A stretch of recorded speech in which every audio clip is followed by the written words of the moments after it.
Tadi ada netizen yang komen, katanya kebagusan banget kalau Ani-Ani dipanggilnya Ani-Ani. Jadi mendingan dipanggilnya Gundik.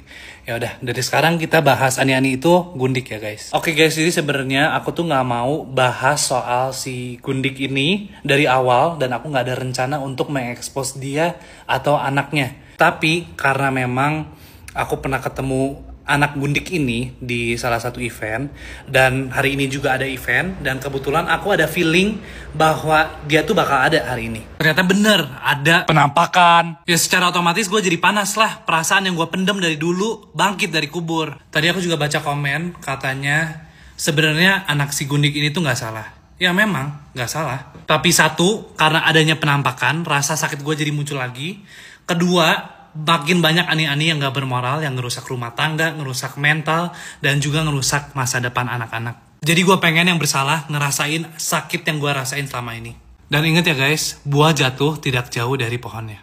Gue mau nitip pesan untuk para gundik-gundik alias ani-ani alias lontong-lontong untuk stop menghancurkan keluarga orang lain, stop menghancurkan kebahagiaan anak-anak dan juga masa depan. Pikirkan dampak perbuatan Anda yang bisa menghancurkan reputasi anak Anda sendiri. Mari kita usir lontong. Lah, bentar lagi kan lontong cap gomeh. Oh iya, kungsi facai lontong bye-bye. Hai semuanya, tadinya gue merasa nggak perlu komen apa-apa, tapi karena udah makin kemana-mana, ada beberapa hal yang harus gue lurusin. Jadi ini tuh kejadian 15 tahun yang lalu, apa 16 tahun yang lalu ketika gue masih kecil sekitar SD. Awalnya tuh bapaknya tuh bilang ke mami gue bahwa dia tuh single. Tapi setelah tahu, ya udah nggak lanjut. Lalu ketemu daddy dan juga nikah sampai sekarang. Dan sebelum kenal sama bapaknya itu, mami gue tuh udah kerja, ada bisnis keluarga, terus main saham juga. Dan sampai sekarang tuh mami gue yang nge-handle florist yang gue bangun. Dan akhirnya mami gue tuh nggak bersama bapaknya. Kalian bisa lihat lah di VT-VT gue sering kok ngevideoin sama daddy. Itu tuh daddy gue. Intinya kalian pintar lah bisa cari tahu. Jujur gue tuh nggak tahu ini arahnya kemana, tapi yang jelas sekarang tuh gue tinggal di Jakarta, udah membiayai hidup gue sendiri juga dari kerjaan gue. Kalian kalau yang followers lama pasti tahu gue mulai dari nol. Gue tuh hobinya sharing produk-produk bagus, rekomendasiin produk, dan juga sesibuk apa sekarang gue ngonten tuh pasti kalian tahu. Bahkan dari SMA aja tuh gue memang udah jual bunga, bikin florist. Terserah kalian mau percaya atau enggak, tapi gue di sini tuh berusaha jujur dan meluruskan apa yang terjadi belasan tahun lalu. Gue cuma bisa bilang gitu aja soal hal ini karena at the end of the day yang tahu apa yang terjadi itu cuma mereka, karena gue cuma anaknya. Jadi saran gue sebelum komen jangan terlalu cepat untuk menilai. Ya udah sih, I guess that's all. Bye. Karena dia udah klarifikasi dan klarifikasinya pun ngaco, jadi terpaksa gue harus spill ke kalian. As you guys know, begitu aku mulai sebagai luxury content creator, aku tuh dari dulu selalu review barang-barang bagus dan juga barang-barang luxury. Jadi nggak mungkin dong guys, tiba-tiba gue nge-review barang yang nggak ada nilainya, seperti toilet umum. Kalau memang dia bukan gundik, ngapain gue harus kasih tahu ke kalian semua soal aib keluarga gue dan juga luka lama gue. Lately di Indonesia itu perbincangannya banyak banget soal ani-ani, especially Ci Agnes juga yang lagi ngalamin ini. Dia tuh salah satu panutan aku dan aku bener-bener salut banget sama Ci Agnes karena she's very strong.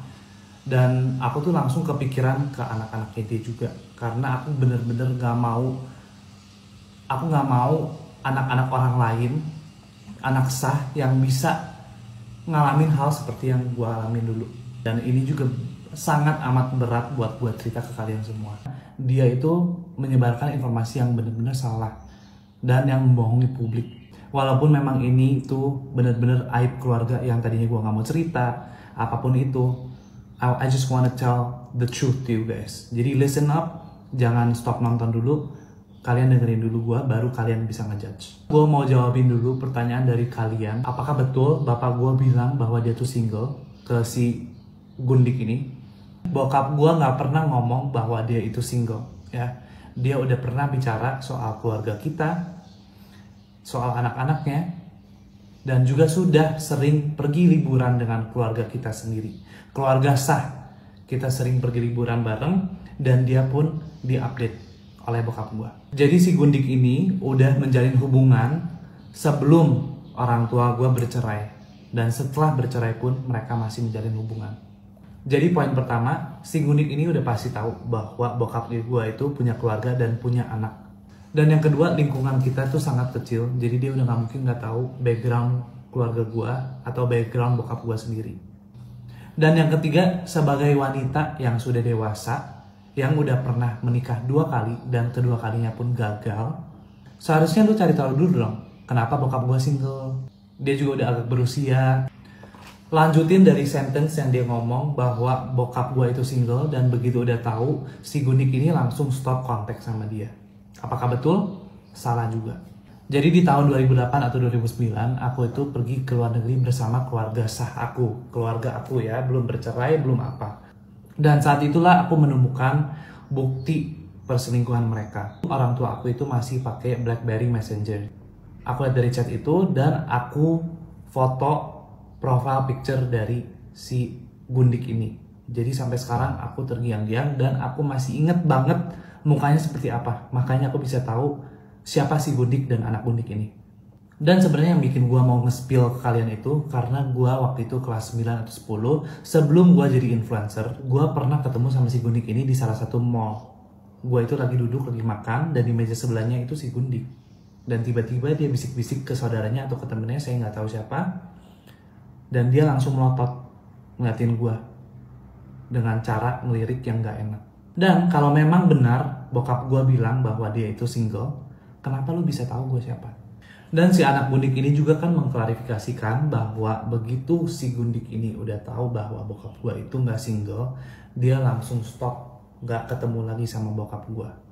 Hubungan bokap gue dengan si Gundik ini tuh berjalan sekitar 4-6 tahun, bahkan mungkin lebih. Si Gundik ini dapat tempat tinggal dari bokap gue dan juga barang-barang lainnya. Seperti mobil, mau tas Chanel, mau berlian. Dan teruntuk anak Gundik ya, lu nyebut bokap gua, bapaknya itu kesannya kayak lu belum pernah ketemu. Padahal udah pernah ketemu. Di tempat tinggal yang bapak gua siapin. Bahkan kedua dari anak Gundik itu udah pernah ketemu dua-duanya. Jadi kenapa sekarang lu ngomong bahwa lu gak tahu apa-apa karena lu masih kecil? Karena gua aja yang lebih kecil dari lu udah tahu. Dan yang gue denger beberapa tahun kebelakangan ini juga si Gundik masih coba berusaha ngekontak bokap gue. Katanya setelah tahu bahwa bokap gue itu udah punya keluarga dan gak single, katanya udah langsung stop. Kenapa masih coba ngekontak? Dan kata si anak Gundik ini katanya maminya itu setelah stop berhubungan dengan bokap gue, dia langsung menikah sama yang daddy-nya dia yang sekarang ini. Tapi kan si Gundik itu married di tahun 2023. Dan kalau memang bukan Gundik, kenapa bokap gue itu bukan orang pertama atau bukan satu-satunya yang sudah menjadi korban dari si Gundik ini? Dan rata-rata laki-laki yang diambil Gundik ini itu udah punya istri dan udah berkeluarga. Kata anaknya, si Gundik ini udah berbisnis dari dulu. Dan bisnis yang gue tahu sih dia tuh jadi simpenan dari salah satu owner hotel bintang 2. Tapi ya gitu deh guys, mungkin ini udah terlalu panjang ceritanya. Kalau kalian masih mau gue nge-spill lagi, gue masih banyak. Karena informasi yang gue punya itu segudang. Gue udah kumpulin dari dulu banget. Dan sebenarnya gue juga tahu satu rahasia yang benar-benar kasih tahu bahwa dia itu Gundik. Tapi karena memang itu terlalu sensitif, mungkin gue belum mau bicarakan soal ini. Karena ya gue sebagai manusia masih tahu batas lah ya. Walaupun gue udah pernah disakiti dan disakitnya lama sekali dan benar-benar sakit gitu. Dari yang gue lihat itu si anak Gundik itu mencoba untuk mengalihkan topiknya.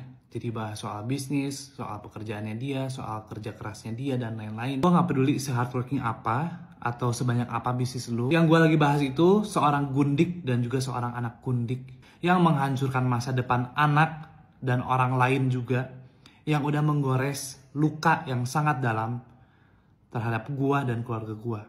Belum lagi korban-korban yang kita belum tahu. Dan sekarang si anak Gundik itu sosokan berkelas nge-review barang luxury. Kayaknya gak cocok deh. Mendingan si anak Gundik itu review maminya dulu. Katanya maminya independent, hardworking, strong woman, dan juga seorang single mother. Coba di-review dulu. Kalau fakta aja masih dipungkiri, gimana cara kita percaya dengan hasil reviewannya? Kalian masih mau mensupport anak ani-ani yang udah berusaha menutupi kebenaran dan juga membohongi publik. Gue percaya netizen-netizen itu jauh lebih smart daripada anak Gundik. So be wise and be smart. Yeah. Let me do that. Halo sahabat Aisyah Channel. Mimin punya informasi panas nih mengenai pergundikan. Jangan di skip oke. Berita perselingkuhan kembali menjadi buah bibir warganet di media sosial. Setelah Agnes Jennifer, kini sosok Dave Stanley turut serta membagikan kisah serupa. Rumah tangga orang tua Dave Stanley rupanya juga pernah diganggu oleh Ani-Ani. Lewat video yang ia bagikan di media sosial, Dave menuturkan bahwa ia membagikan kisah ini karena bertemu dengan anak dari Ani-Ani sang ayah di sebuah acara. Anak dari Ani-Ani itu kemudian disebutnya juga menjadi seorang kreator konten seperti dirinya. Meski Dave Stanley tak menyebutkan nama anak dari Ani-Ani itu, kreator konten Veronica Anastasia tampaknya merasa kisah itu ditujukan untuk dirinya. Ia lalu langsung buka suara, menuding ayah Dave Stanley mengaku lajang kepada ibundanya. Lantas siapa sebenarnya sosok Dave Stanley? Ia diketahui merupakan seorang kreator konten kelahiran Bandung, tanggal 24 Juli tahun 2002 yang dikenal dengan konten-kontennya yang menunjukkan kemewahan. Ibunya diketahui bernama Stella Stanley, yang diceritakan Dave sebagai seorang ibu tunggal dari 2 anak dan berprofesi sebagai pengusaha obat herbal. Dave yang dikenal dengan konten-konten soal kemewahan ini kemudian membuat Boy William sempat mengunjungi rumahnya yang mewah bak istana. Ia diketahui lulus dari Nanyang Academy of Arts, Singapura pada tahun 2023 lalu, dan diduga menganut agama Kristen karena pernah memamerkan pohon Natal mewah di rumahnya senilai 400 juta rupiah. Kontennya yakni My Best Friend's Rich Check yang viral di media sosial kemudian membawanya menaiki tangga popularitas. Ia diketahui memiliki 1,4 juta pengikut di TikTok dengan 95,5 juta likes hingga Februari tahun 2025. Sayangnya, identitas sang ayah yang disebut Dave Stanley pernah menjalin hubungan dengan Ani-Ani yang diduga merupakan ibu dari Veronica Natasha belum diketahui pasti. Nama saudara laki-laki Dave Stanley pun belum dipublikasikan hingga kini. Itulah sekilas profil dari sosok Dave Stanley yang kini viral di media sosial karena membagikan kisah soal sang ayah yang pernah menjalin hubungan dengan wanita simpanan alias Ani-Ani. Meski telah viral, hingga kini pihak sang ayah maupun pihak Ani-Ani yang disebut belum muncul ke publik.